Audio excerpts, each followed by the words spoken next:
Okay, once cut, put these peanuts in boiling water. This is the best new way to enjoy peanuts. Once they're cooked, sweet, crispy, and so addictive. Especially if you have kids at home, you can make this for them. Now, these peanuts, you see, we shouldn't boil them for too long, okay? About 30 seconds, yeah, around 30 seconds. Once they're boiled, we need to scoop these peanuts out. Scoop them out cleanly. Scoop them all out. Drain all the water out. Make sure it's thoroughly dry. Next, we'll place it into a bowl. Now, here's the key part. Grab a bowl and crack an egg into it. Crack 2 eggs, then we'll beat them thoroughly. Many of you might be asking now, why are you mixing eggs with these peanuts? What effect will it have? Alright, you need to watch this carefully now.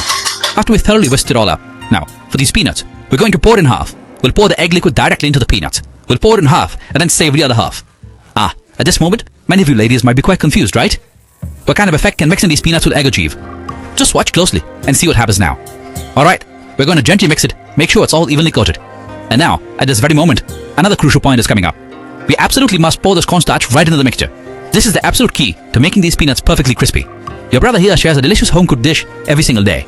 If this can help your cooking skills even just a little bit, could you please give me a heart and show some support? Your little brother here wishes everyone a prosperous new year, less anger, good health, and that all your wishes come true. Thanks for your support. For these peanuts, if there's not enough starch, we can add a little more. Just like this, coat them, fully covering them with the starch. Look, isn't the result looking better and better now, right? Look, if there are any spots not coated, we'll add a little more, just like this, making sure it's evenly covered with starch. This way, when fried, it'll be more beautiful and even crispier. Once it's well coated with starch, we'll pour it into a container and then we'll shake off all the excess starch, just like this. See how beautiful it is? Like a flower, right? Alright, now for the main part, we're going to start frying. Frying peanuts is quite technical. The key is controlling the oil's temperature. The oil temperature should be kept around 30 to 40% hot. If you're unsure about the oil's heat, I'll show you a simple trick. Take one peanut, drop it in. If it floats up within 10 seconds, see?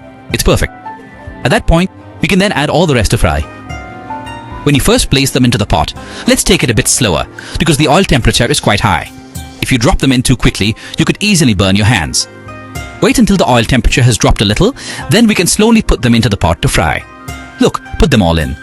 But when you first put them in, make sure not to disturb them because if you move them now, there's a layer of starch on them and it will come off and then they won't look good.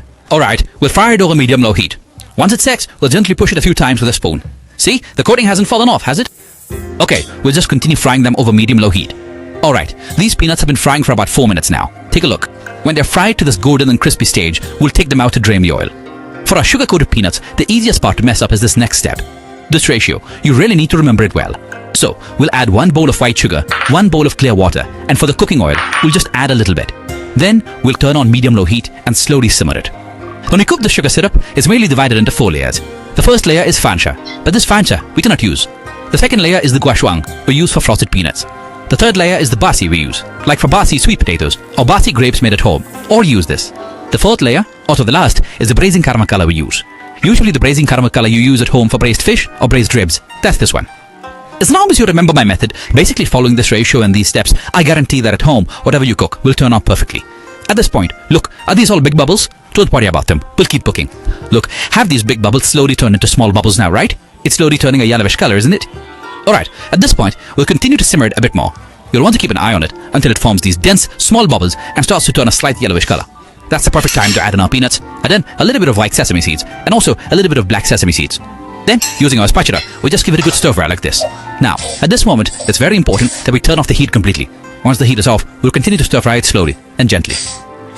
When we first started, the temperature was a bit high. We need to stir fry it until the temperature comes down. Look, isn't it getting prettier and prettier? The frosting is looking better and better, isn't it? Hey, stir fry it just a bit more. But when you stir fry, please go slowly. Don't let the outer sugar coating melt off. When it's almost done, we'll set it aside to cool naturally.